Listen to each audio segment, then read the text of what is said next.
What is up, everybody? Welcome back to another episode of Bitcoin and Markets. My name is Ansel Lindner. Happy Tuesday. Usually I don't go out live streaming on Tuesday, but it's a shortened week with the U.S. holiday, so I thought we'd go ahead and do this. I did get a request to respond to this specific video. It is the gold Bitcoin debate between Schiff and Breedlove. We're not going to watch the entire thing. The first 10 or 15 minutes will be fine. And if you guys have other specific timestamps that you want me to take a look at, I will do that. I am live streaming on YouTube, Rumble, Twitter, and Telegram, so you can find me on all those places. If you're watching on Twitter, where most of the live views happen, hop over to the YouTube and Rumble. Like, comment, subscribe over there. Helps the show. So appreciate that. Okay, let's share the screen, dive into it. Of course, bitcoinandmarkets.com. We have to go there first every time. It's the homepage. Join the email list. It's free. There are ways to support the show as well. $5 a month, or the premium content is $15 a month. Pretty good deal for very accurate macro and Bitcoin stuff. But all right, let's go over to YouTube. We're going to watch this. This is from Breedlove's channel. So if you'd like to go over and, give it a watch over there as well. Again, this is Peter Schiff versus Robert Breedlove. And a little background on these people. Well, no, I did that on Telegram on the pregame show. We're just going to jump into it. You guys know who they are. My guest today is Peter Schiff, the host of the Peter Schiff Show podcast. And I think this originally aired on Zero Hedge, if I'm not mistaken, but I couldn't find the original video. So tell me in the comments as well if the volume is okay. And author of How an Economy Grows and Why It Crashes, along with Robert Breedlove. He hosts the What is Money podcast and is author of Bitcoin and the Tyranny of Time. Today we'll be discussing the utility of Bitcoin through the Austrian lens or the free market lens. Gentlemen, I want to start with where we agree, explain our justification for why we have such beliefs on what money is, the role of the state, and then slowly see where we diverge. Starting with Mr. Schiff, what is inflation? What is it that people need to know about inflation? I love that he started with this question. I don't know who this dude is on right here, but I love this question because it grounds the discussion in reality. A lot of people, when they like to talk about money, they throw around the term inflation or deflation, and they're talking about prices. So it's very important to get this hammered out in the beginning. Yeah, well, inflation is an expansion of the supply of money. And so when you have government that is basically creating a currency as opposed to money, and there's a difference that we can get into between currency and money, when the government expands the supply of the currency in circulation, that's inflation. When it contracts the supply, that's deflation. And the government has been inflating the money supply rather aggressively, particularly beginning in the aftermath of the 2008 financial crisis, when we went with quantitative easing, which is just really a euphemism for inflation, because that's what quantitative easing is when the Federal Reserve creates money and then buys up government bonds or mortgages, and money supply or currency supply increases. And the effect of that is okay. So I agree totally with his definition here. Inflation is an increase in the money supply. Deflation is a decrease in the money supply. We have to talk about net as well, net versus gross, or real versus nominal, because you could have a bunch of new money coming on to or into the market, but you also have money being extinguished. So if you say credit is money and money is printed in the process of making a loan, you also have loan repayment, which is extinguishing that money. So you have to talk about net. The net growth of money has to be positive to have inflation, and deflation would be the opposite. Okay. And then he starts talking about QE and making an argument about QE. Well, QE is not money printing. You can't buy a sandwich with reserves held at the Fed. It is just an asset swap. So treasuries out in the real world, in the financial system or in the economy, have a utility on top of their yield. So their yield, say, would be 4%. but their utility is very high. They're cash equivalents. They can be used as collateral in repo. They have balance sheet properties that they can use. They can leverage them on their balance sheet. So there's a lot more usefulness, utility value above and beyond the yield on a loan. But when they swap that for in QE, they take a treasury and they give it to the Federal Reserve. Now, the Federal Reserve does not give them dollars in QE. The Federal Reserve just takes that treasury, holds the treasury, and on their account, on that bank's account with the Federal Reserve, they place an entry, and that entry is called a reserve. And that reserve has a dollar value, but it's not dollars, okay? It's not fungible dollars. You can't take a reserve and buy a sandwich or buy a house. You can't even use reserves in repo. So like there is very low utility, actually.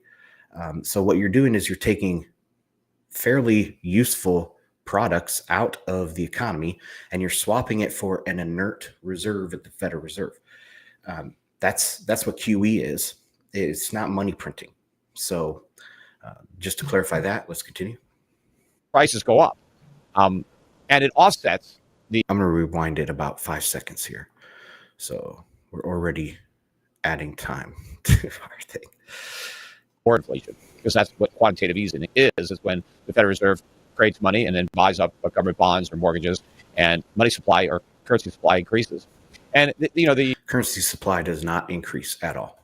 The effect of that is that prices go up, and it offsets a decline in prices that might otherwise have resulted from an efficient, growing free market economy, where the tendency is for prices to come down over time.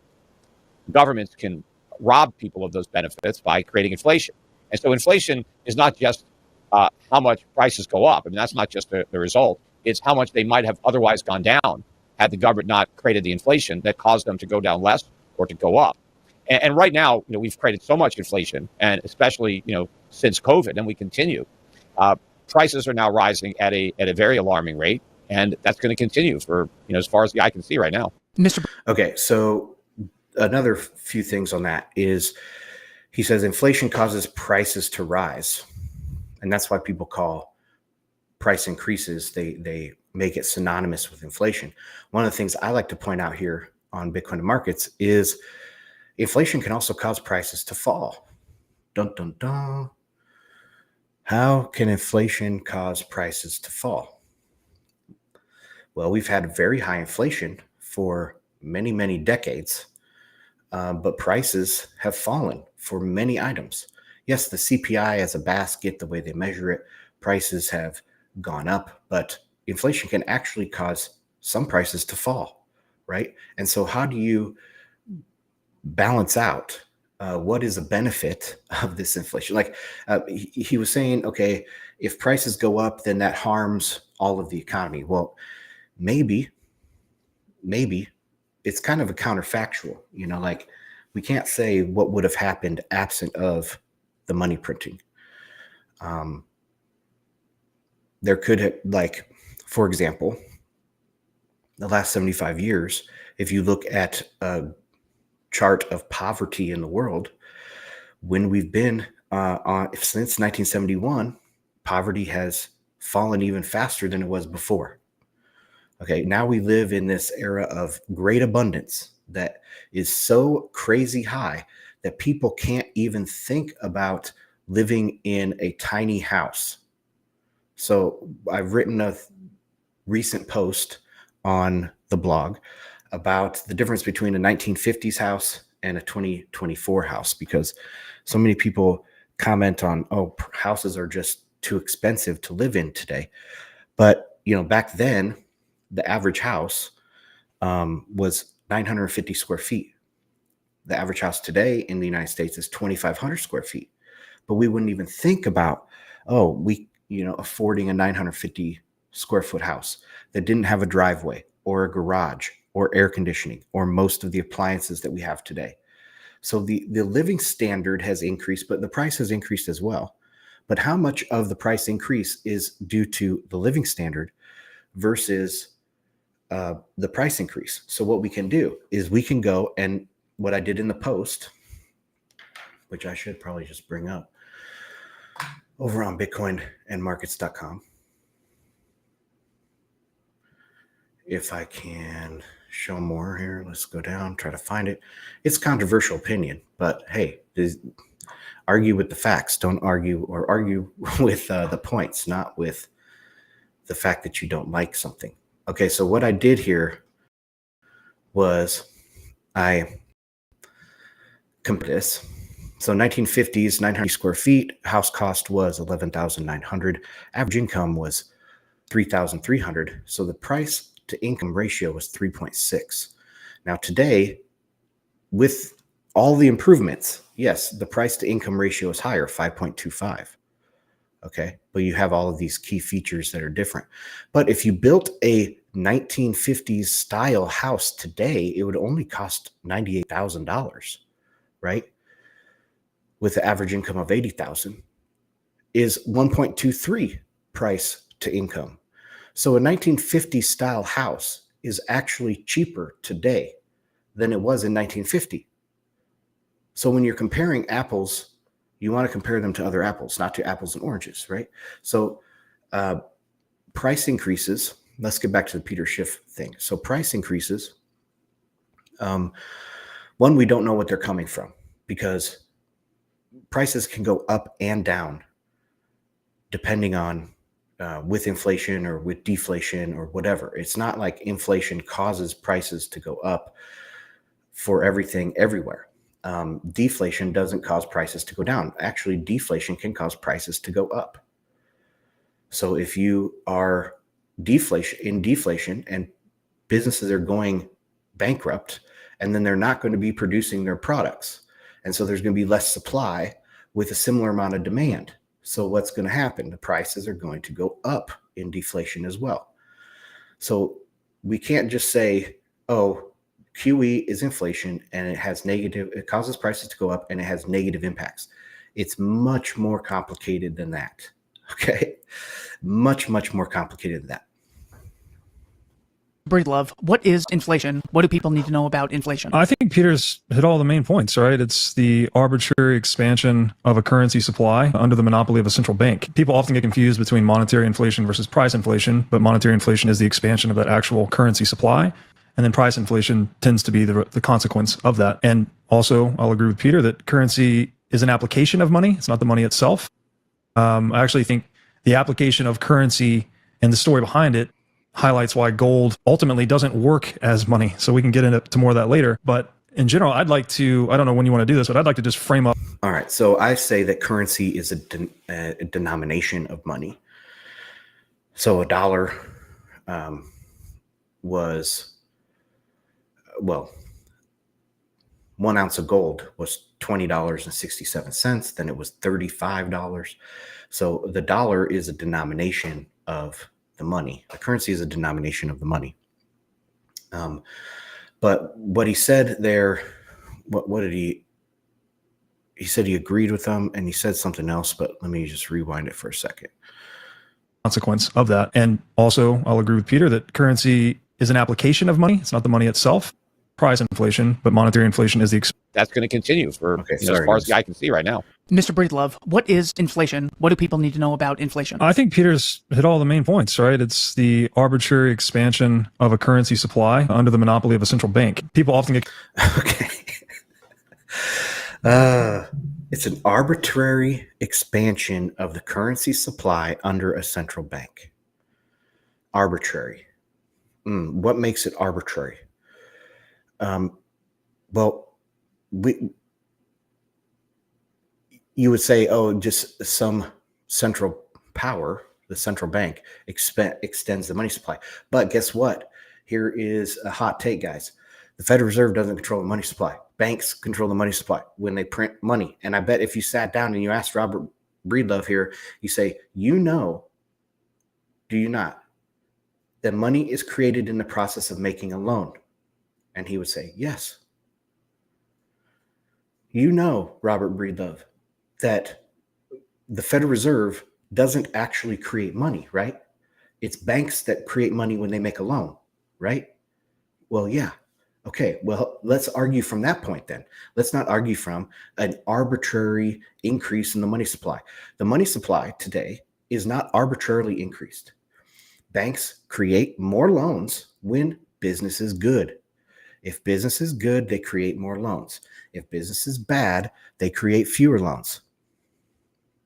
And now you get into the important thing that I brought up earlier, which is the net change.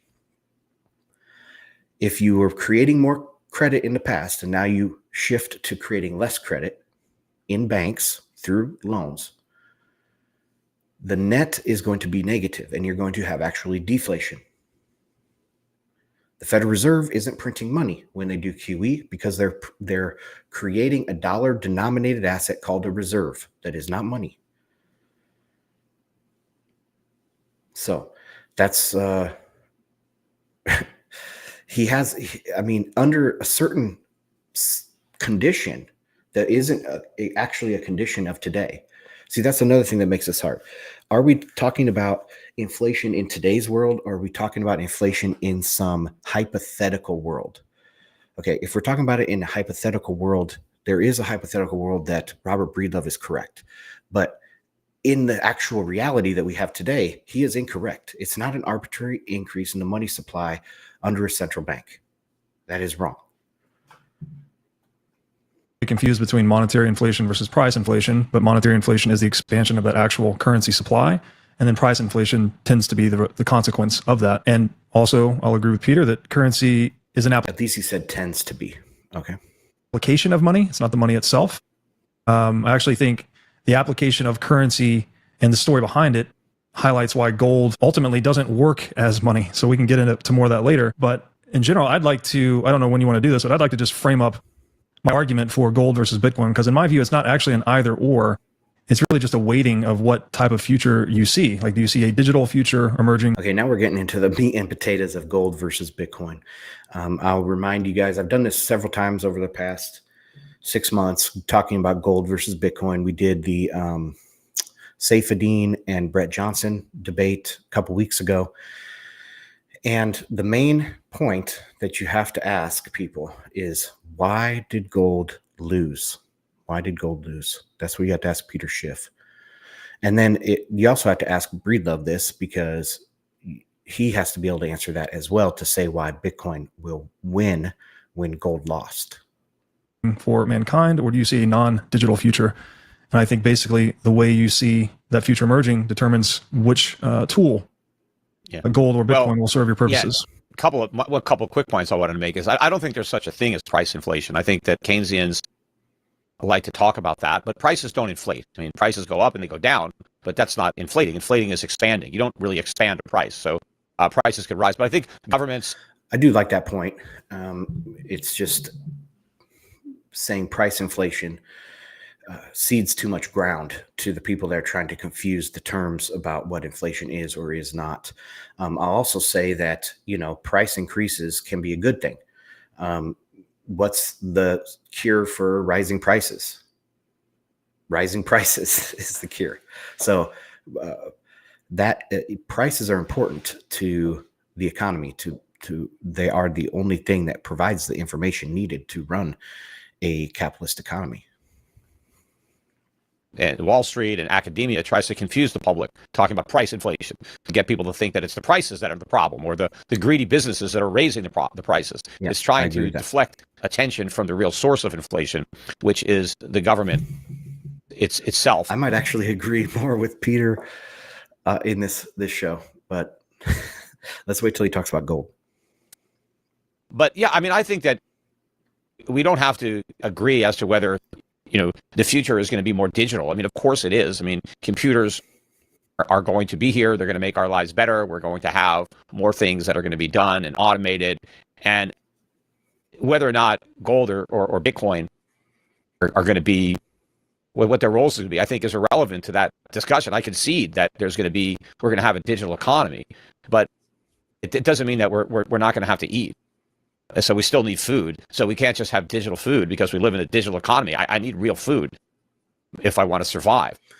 Okay, that's a good point. But I mean, I would take issue with saying that the future is more digital.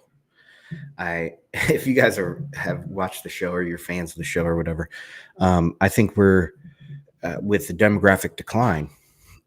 It is not at all guaranteed that we're going to continue to advance. There's a lot of people starting to talk now about the end of scientific discovery, at least the slowing down of scientific discovery and the slowing down of innovation. Because, if the population over the next 100 years drops in half, that means we're going to have half as many scientists, half as many inventors, half as many innovators, half as many laborers, half as many people demanding goods and services. So it's not, and in that thing, what we get is we actually get a unwinding of specialization and the division of labor. So as you decrease the amount of people in the world, decrease the amount of people in the economy, the division of labor actually goes in reverse. You get this reverse network effect, right? And so we will have less specialties in the future. And some of the things that we think are economically viable today, digitally, and maybe even automation and things like that, will not be economically viable in the future.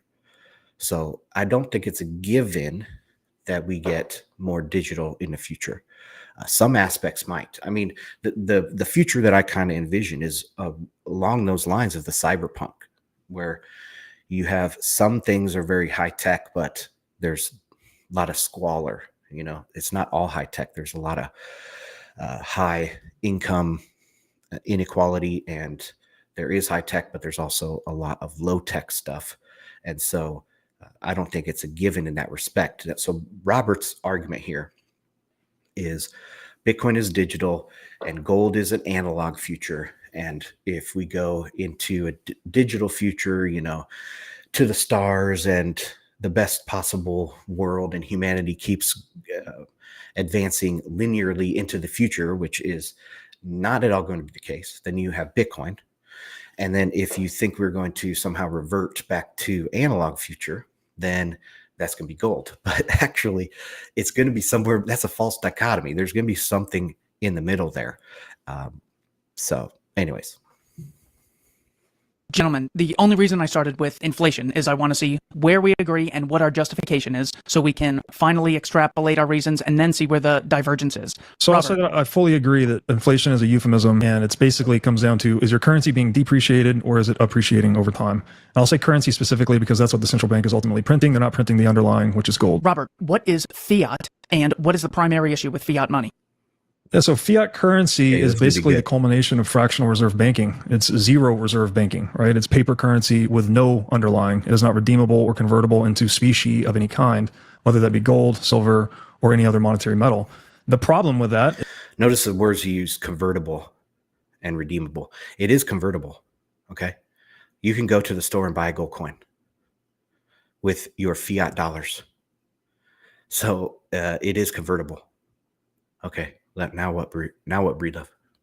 Is you have now divorced government from natural law, basically. If citizens cannot redeem their currency for some form of monetary metal that cannot be counterfeited, like gold, then the government can counterfeit the currency ad infinitum, and people are incapable of casting a vote of no confidence by redeeming that currency, specifically a vote of no confidence. Okay, see the problem he gets into?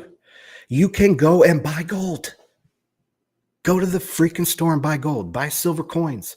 I've known people that, like, in the past, in my gold bug days, and even in early Bitcoin days, that would refuse to hold dollars.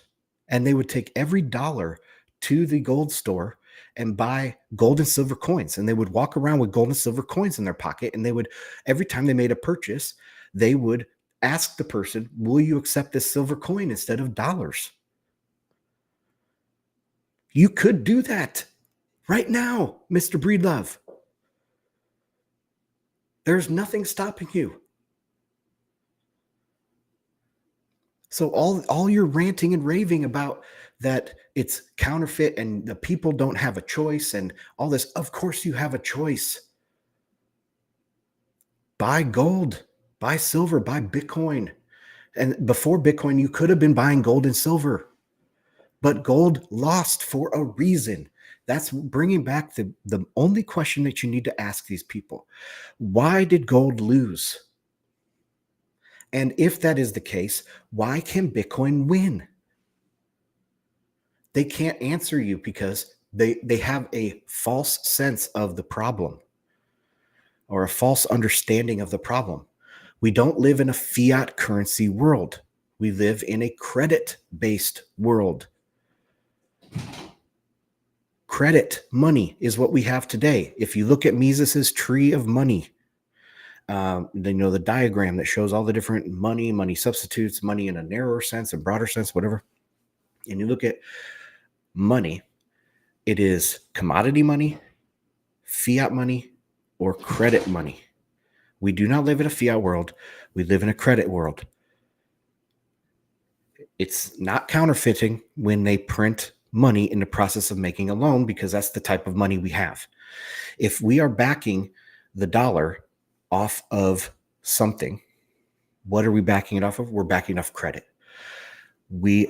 Just like if you had gold, if you backed it off of gold and more gold came into the system and you minted more coins, okay, that is inflation.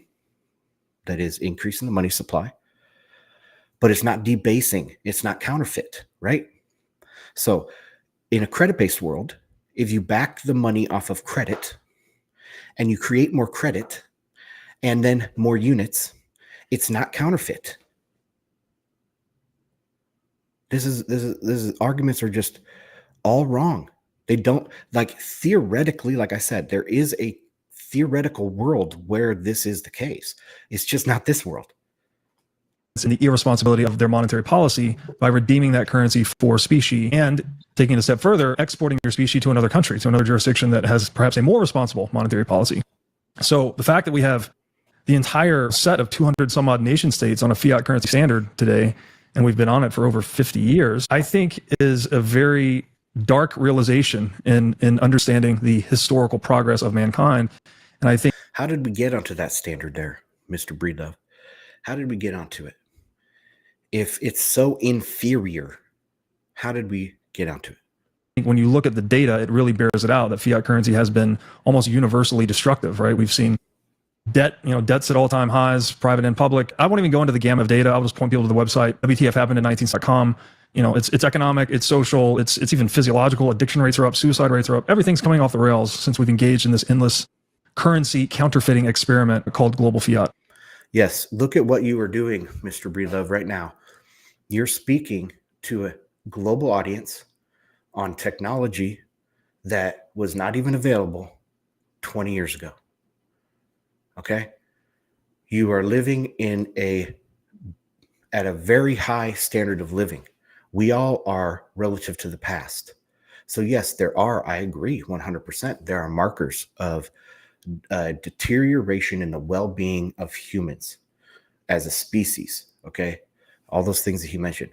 But there's also historically low poverty rates globally. We are at a very high level of technology to a point where if you go back 50 years, they would think it's magic. Okay?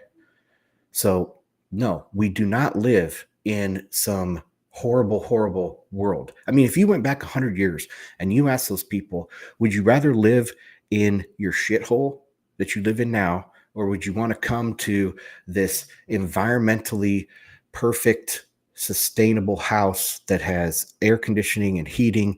You're, within 5 degrees of perfect temperature, running water, refrigerator, a bathroom that you don't have to go outside for. And you ask them about these modern conveniences, they're going to tell you, of course, we would want to go into the future and live in this great place. So it's not all markers. It's just the ones that you want to look at. And I agree that they are a problem. I agree that all the things he said there about health and about mental health and things are really bad and getting worse. But what does that mean? It doesn't mean we're going to continue linearly into the future and go into a digital world, where he had said the question was a digital future or analog future, right? If the more we go into the digital realm, the more we go into technological advancement and prosperity, the more mental health worsens, the more physical health worsens, right? So we are extremely prosperous today compared to any other time in history. And it happens to be in the era that you think is counterfeiting. Okay. I mean, you just have to explain why gold lost. If it's so bad, why did gold lose? Mr. Schiff, what is fiat money? What is the primary issue with fiat?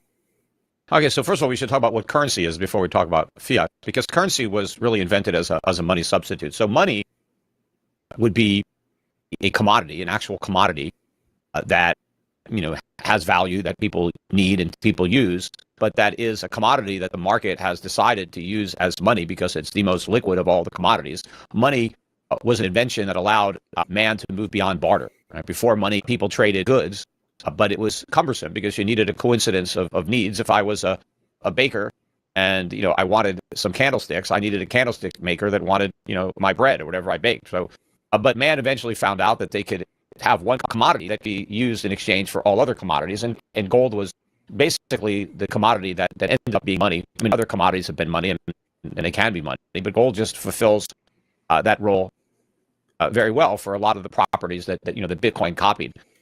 Gold has a lot of these properties. So gold is actual money, and what gives gold value is the fact that it's a precious metal that we need because it does a lot of things.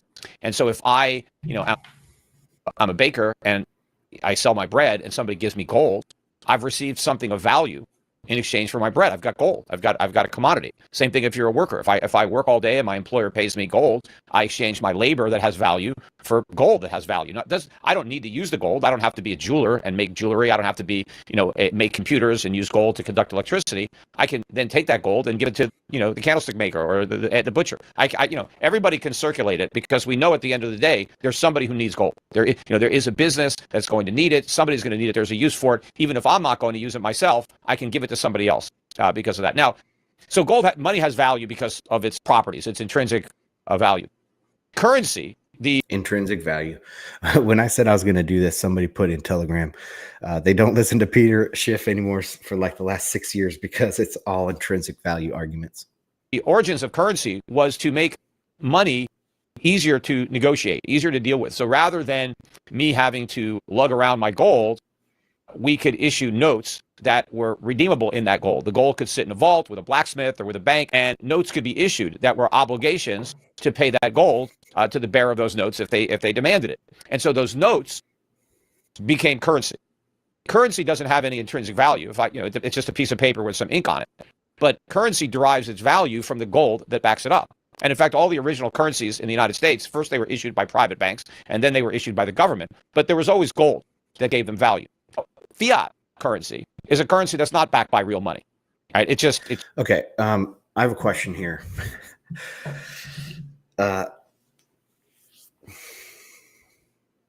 He said that currency, first off, it doesn't have to be printed. We all know that. It can be just records in a bank. But he said that currency doesn't have any value.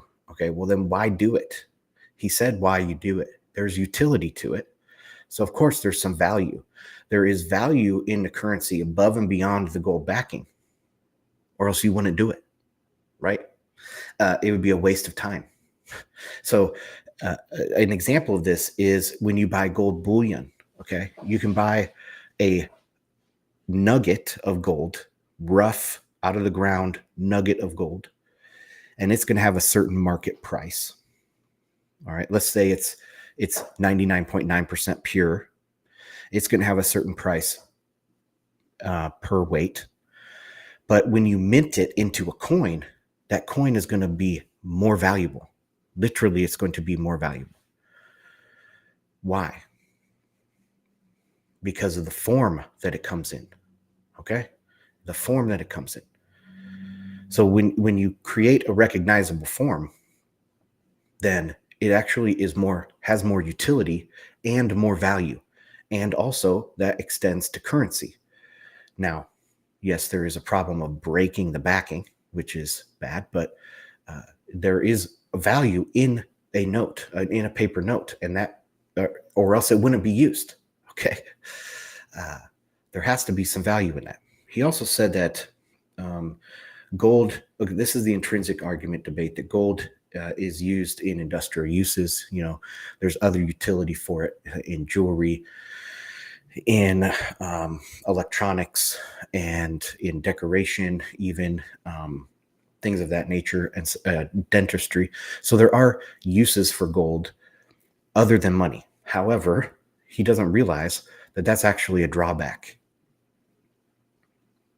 And I don't think Robert points this out either. But there is a drawback, because if there's industrial uses, that means that part of the price and the price signals that are going on with gold are distorted by those other uses. So it's not pristine price signals in the economy. It's actually part prices, maybe the monetary premium, that's the value that a good gets for being used as money, might be 90% of gold's value.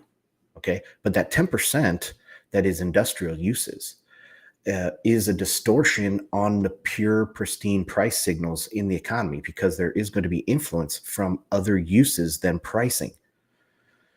So that's a drawback. And Mises even said this in his work in the past for the Austrians out there, that I think it was something along the lines of a better money than gold would not have any industrial uses, because the price signals would not be messed up or influenced.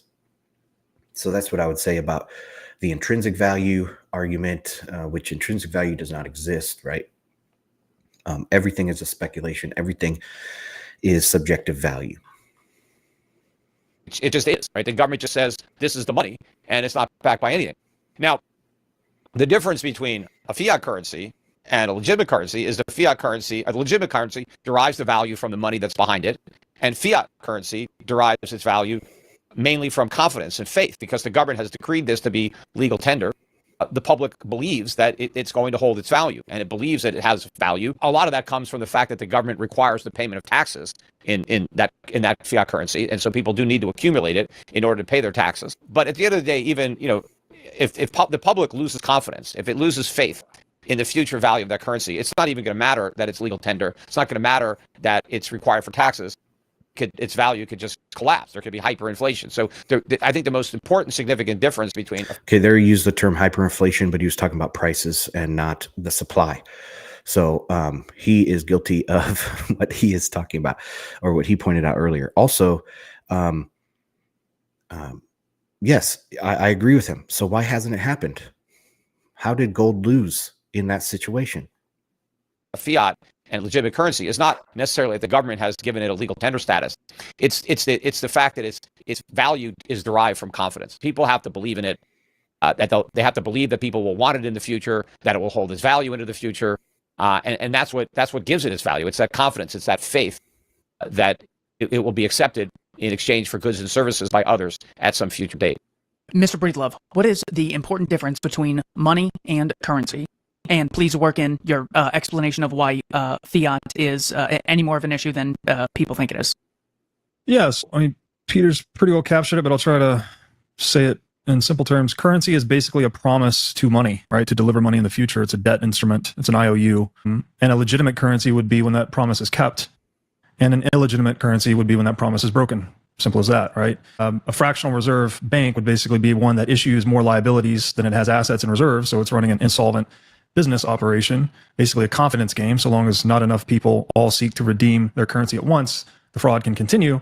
But should they all try to, a sufficient number try to redeem at once, then the bank will collapse. That is a bank run. And fiat currency is basically the culmination of that broken promise, right? It's like a permanently broken promise. It's not redeemable for anything. Its use is really just compelled under the legal threat of force, specifically in the collection of taxes. And so,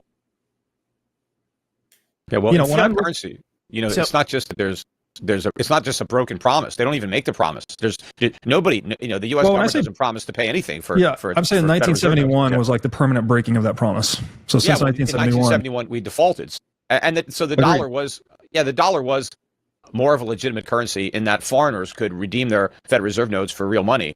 And so at that point, the dollar was not fiat. But anybody can take their dollars and buy gold today.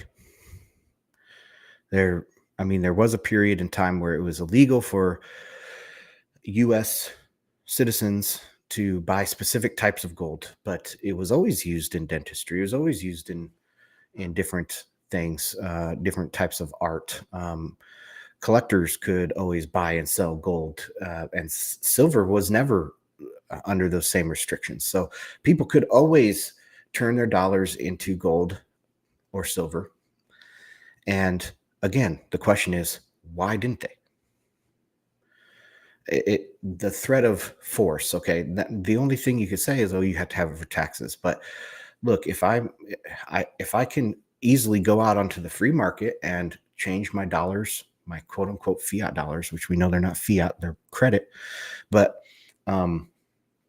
fiat dollars to gold and silver, and then back into fiat dollars right in time to pay my taxes, right? So that doesn't answer the question why, like, what are they arguing here? I'll also say I had another point. What was that? It'll come to me. Once that promise was broken, once the government reneged, then it became fiat, right? Yes. And now it's been circulating for more than 50 years, and nobody thinks there's anything there. It's just that we all just have confidence, or not all of us, because I don't have any, but the world has confidence that the dollar, the Federal Reserve note, which is now called the dollar, that it's always going to have value. I mean, he definitely has confidence in the dollar. He owns dollars for sure. He charges his customers dollars, right? For this Europack or whatever his asset management thing is, he charges his fees in dollars. He doesn't charge them in ounces of silver or ounces of gold. He charges them in dollars. Another thing is, it's not just the taxes. It's also the debt. Okay, so if the debt is the money, the debt is the thing backing everything, and you have to have dollars to repay that debt. So like for taxes, for instance, you could hold gold and then, or Bitcoin or whatever, and then turn it into dollars right away and pay your taxes and hold the rest in gold and silver or Bitcoin. But if you're repaying debts on a monthly basis or a weekly basis or whatever, you're going to be more incentivized to not do that, right? Because you have to service your debt. And you're servicing your debt is denominated in dollars. That's why one of the important things when we're talking about money, we're talking about money printing. Money printing implies future demand when you're printing credit-based money in today's reality. Okay, so that's where the demand comes from. It doesn't come from faith wholly. It does come from some subjective value, but it also comes from the fact of repaying your debt in the future. Okay. All right, let's continue. Yeah, it's a classic bait and switch. I think we're in full agreement about that. Good. Yeah, there's not a promise being made to fiat currency currently, correct? It's a broken promise. Pre-1971, the dollar was gold. Post-1971, it is not. So it's now an illegitimate currency. And that's why you now need almost $2,800 to buy 1 ounce of gold. Back in 1970, you only needed 35. Exactly. So, and again, that's not gold. In Nixon's August of 71 speech, he said we're temporarily detaching the dollar from gold. So yes, it's still a broken promise. Politicians are still liars. Let's get that on record. Nothing more permanent than a temporary government solution, as they say. Thank you. Yes. Yeah, but the point I'm making is that gold is the same as it was in 1970. It's just an ounce of gold is an ounce of gold. It's just that the dollar is not the same as it was in 1970. In 1970, or 1980, whatever, 1970 rather, you needed only $35 to buy an ounce of gold, and now you need almost $2,800. So that's. Yeah. So it's the dollar that's changing. Mr. Breedlove, without getting into an explanation. I just want to look at what criteria we want to look at before we get into the details. What characteristics would money ideally have? And then I'm going to make sure Mr. Schiff agrees with these before we continue. What characteristics would... Okay, and you guys, if you're watching here, 188 people watching, what's up? Like, comment, subscribe. If you're watching on Twitter, jump over to YouTube and Rumble. Put your comments, questions, and concerns. Let's check the comments here. Dex Invictus back with us. Can literally get gold at Costco. Yes, man. Nothing is stopping you from buying gold. It is convertible. You know, the currency today is convertible into gold. Not at a fixed exchange rate. I mean, it is convertible though into gold, and you have the option to hold gold and silver, to hold Bitcoin. But people don't. Okay, let me check Telegram. No other comments in Telegram either. Okay, so I will be saying the answer to the question, why did gold lose and why Bitcoin will win? But that is the only question you have to ask most Bitcoiners even, but especially gold bugs. You have to ask them, well, how did gold lose if what we have, the fiat, quote unquote, fiat system is so inferior? How did gold lose? And how did it continue to lose? Every single year since 1971, it continued to lose and lose and lose and lose and lose. And now we have Bitcoin and it's winning, winning, winning, winning, winning. Why is that? That's the question that you have to answer. But I'll answer that at the end here. Would money ideally have? I can give you a very short 5-word answer for me. There's a lot to unpack in each of these words, but money needs to be divisible, durable, recognizable, portable, and scarce. Mr. Schiff, divisible. I'm sorry, I couldn't write those down fast enough. Divisible. Okay, so he's using the characteristics of money. Scarce, divisible, durable, transportable, recognizable. And am I missing one? There's actually 6, not 5. And with Bitcoin, you could say securable. So that is a new one that came out, I think, with Bitcoin, or at least kind of joined the ranks of the characteristics of money. And those are things that define moneyness. I don't think he's using that in that respect right here. Durable, portable, scarce. What was recognizable? Recognizable. Is there anything Mr. Breedlove is missing in that you'd like to add as far as what characteristics would money ideally have? Yeah, I mean, those are ideal characteristics that, that if money can fulfill those functions, it makes it a lot better. But I think the other important... It's a spectrum. It's a spectrum of those things. Important characteristics that you have to also have is you need to be a store of value. It needs to be a unit of account. And to an extent, the medium of deferred payment, which is also similar to a store of value, meaning I can borrow money and repay it, or loan money and get repaid, and have confidence that I'm that I'm going to be repaid in money of the same value that I loaned out. And so in order for money to be a store of value, it has to have a value that is being stored. Got it. And so for something like gold, what value does gold have? I just had to stop to giggle at that. So to be a store of value, you have to have value that's being stored. Okay. Okay, man. All right. Well, gold is a precious metal. I promise we'll get into that. Okay. We're going to go one by one. This is why. All right. We agreed on Mr. Schiff. Do you have any problem? It needs to be a medium of exchange. But yes, that would be the last one. Medium of exchange. So he's using functions of money instead of characteristics of money. That's simple. Bitcoiners know this. Medium of exchange. My only comment on that I fully agree. I would just call those the functions of money versus the properties of money. That's my only... Functions versus properties. Okay, let's go one by one. I want a currency that is easily divisible. Mr. Schiff, please take 2 minutes why I should want gold as my money if I want currency that is divisible, money that is divisible. Well, gold is extremely divisible because you can melt it down and you can recast it in bars or coins of various sizes, and you can weigh it and you can know exactly what you have. And thanks to the internet, you can have gold stored, and the custodian can issue ownership of that gold digitally, so that gold can actually be broken down digitally into grams or fractions of a gram, which is, part of what's happening now with the digital economy.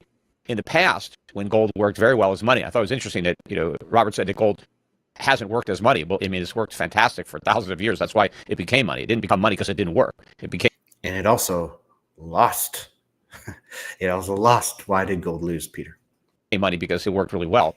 But in the past, before we had the technology we had today, even though you could divide gold into very small quantities, people didn't do that because you could lose it. It just wasn't, it didn't make sense to use gold to buy, let's say a cup of coffee, because the amount of gold that you would need to exchange was too small. And so they used other metals that also have monetary properties. So we used silver as money. We used copper as money. We used, nickel as money. But today, given the technology that we have, it's very possible to break gold down into tiny units and then transact electronically. So it's kind of like, it's better than the goldsmith did with paper money, where he held the gold and he gave you a note. I think this is funny. So he's saying that gold can evolve, with technology. The use of gold can evolve with technology, but not too much to the Bitcoin solution, right? So we need to go that direction, be like Bitcoin, but not all the way to Bitcoin. I wonder if he realizes that that's what he's saying. Note that would circulate. You can leave your gold on deposit with a custodian and you can exchange ownership electronically. You don't even need blockchain to do that. I mean, you can tokenize the gold and put it on a blockchain if you wanted to, but you don't even need a blockchain because, the custodian can do it without that at an even lower cost. So it makes it very inexpensive. Wow, I'm happy that he realizes that. That you don't need a blockchain. I'm surprised, though. I am surprised that he realizes that. So again, that's another example of we need to go in the direction of Bitcoin, but no, we don't need to go all the way to Bitcoin. Gold can just be a little bit better than it is today. It doesn't have to be infinitely better like Bitcoin is. But I'm glad that he realizes you don't need a blockchain for these tokens. Of course, the problem is the trusted third party problem. And that's one of the reasons why gold failed, by the way, is that it had this trusted third party problem. If I wanted to buy a cup of coffee and pay for it with gold, if the merchant wanted my gold, I could do that transaction very quickly and very inexpensively, much faster and much cheaper than if I was going to pay in Bitcoin and the merchant wanted to accept Bitcoin. Mr. Breedlove, I want a money that is easily divisible. Why should I support Bitcoin? Okay, I'll keep it brief again. Each Bitcoin is divisible into 100 million subunits, often called Satoshis or sats. Bitcoin can also do what's called if that were ever not economically viable, right? Let's say we get to a point where the purchasing power of Bitcoin is so high that a cup of coffee costs half a sat or some fraction thereof. Bitcoin can do what's basically a backwards compatible software update called a soft fork and increase that divisibility further. So, okay, I don't think that is the case. I think it has to be a hard fork. But you could just use a layer 2 to do microsats or whatever. So that's not really a problem. I think that is the future, though. Whether Bitcoin eventually reaches a point where I don't think it'll be a coffee costing half of a sat, but we'll get to a point where 10 sats is $1, and so that would be one sat being 10 cents, which is not probably divisible enough. So there will be a need to make some more divisibility in Bitcoin if it's globally adopted eventually. But again, I do not think that that's a soft fork. I think that's a hard fork to increase the divisibility. So you could have, which Bitcoin is, you cannot hard fork Bitcoin unless there's no other alternative. So most likely that wouldn't happen. The best alternative then would be having to do a layer 2. Microsats, millisats, whatever you want to call them. So essentially, Bitcoin is infinitely divisible. All right, Mr. Breedlove, I want a currency, a money that is durable. Why should I support Bitcoin? And didn't even mention this in his response, but it's the cost in making it divisible. So notice Peter's solution was you can make smaller coins. You can make smaller bars. You can even increase or decrease the quality of the coin. So you can make it from, say, 97% pure down to 94% pure, down to 90% pure. And so you're decreasing the amount of gold there as well. So you can do that, but it takes a lot of energy to do that. And in the case of a trusted third party or a centralized gold service, I guess you could do it very cheap, but Bitcoin is divisible in its nature. So you don't need a trusted third party, and you can do all the divisibility that you really need. So, but that wasn't even mentioned.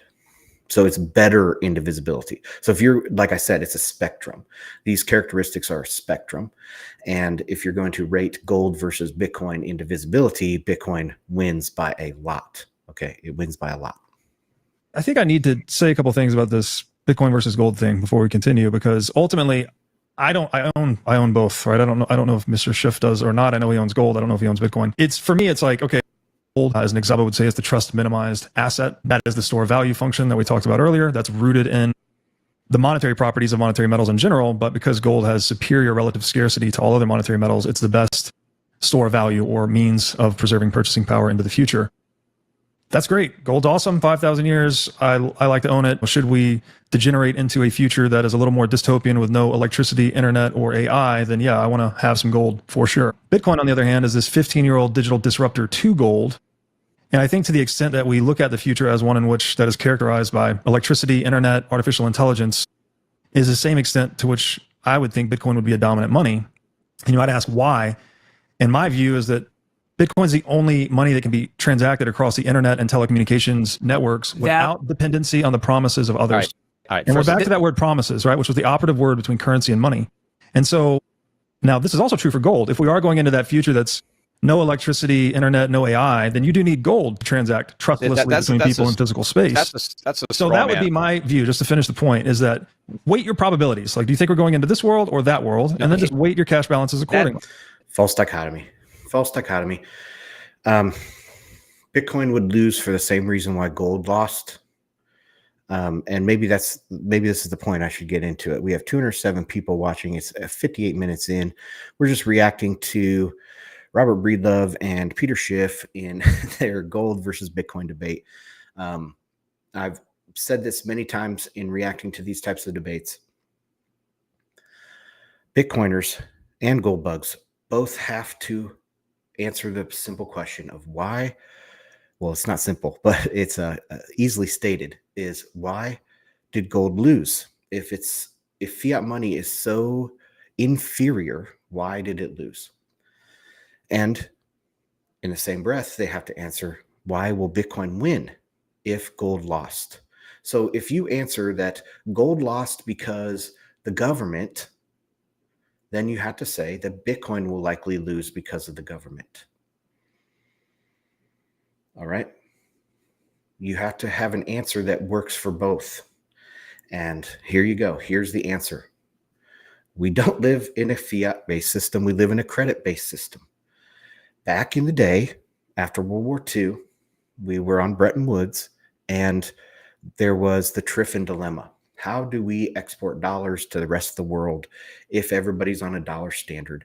We have to run permanent and large trade deficits, okay, to supply dollars out to the world. Well, they found out a way around it, because when you make a loan, you print dollars. So these banks, foreign banks, would have some dollar deposits, and they would fractionally reserve those dollars and print dollars in their own foreign domestic markets. Okay. And lo and behold, then we had the rise of a credit-based dollar. In 1971, it was just the last straw of cutting that link from a commodity-backed money to a credit-based money. Why did credit? Usually credit doesn't work. Okay. There have been a lot of experiments with fiat and or credit money in the past, and they don't work very well for a very long time. But it worked this time for several decades because of the unique situation that the world found itself in. The world was experiencing global peace, pretty much. The Cold War was going on, but in one side of the world, at least, it was free market, peace in the world. And in the Cold War, there were proxy wars and stuff, but it was mostly peace between great powers. So you didn't have to worry about war getting in the way of credit. Also, there was a lot of technology. The technology that became mainstream, in the first part of the century with TV and radio and like nuclear power or all these different inventions that came about really became mainstream in the 50s, 60s, 70s. And then we had, of course, the rise of the internet starting in the early 70s with the U.S. government, DARPA, I think, and then into the internet days of the 90s and 2000s. So we had all of this high productive uses of debt. We had very, very productive uses of debt. So debt was attractive. Debt could be expanded and people could pay off the debt. And so elastic money was preferred. Gold was a hindrance on the elasticity of money. We couldn't expand enough. We couldn't expand fast enough with a fixed supply of money. Love it or hate it. I mean, try arguing with that. Going back to what I've been building up throughout this entire episode here is that poverty has decreased. Population has exploded. Poverty has decreased. We have all of these. Our standard of living is so much higher today. Yes, there are problems with mental health and there's problems with fertility rates now and there's problems with all these other things. But our standard of living is way, way, way higher. And the rate of poverty is way, way, way lower. That was achieved through the application of credit. Okay, so the world was not saturated with credit. It was very empty of credit. It was very productive. And we went gangbusters. Now we're at the end. We're at the other extreme. The world is saturated with credit. We have diminishing marginal returns on credit. Okay, the debt burden is rising faster than the ability to pay it off. So, trying to fix a debt problem with more debt works if that new debt is productive enough. But as that new debt becomes less and less productive, because the most productive uses of that debt have been already achieved, so everything left is going to be less productive than what you used the first tranche of credit for. So we have diminishing marginal returns, higher debt burden, and now elasticity is actually a problem.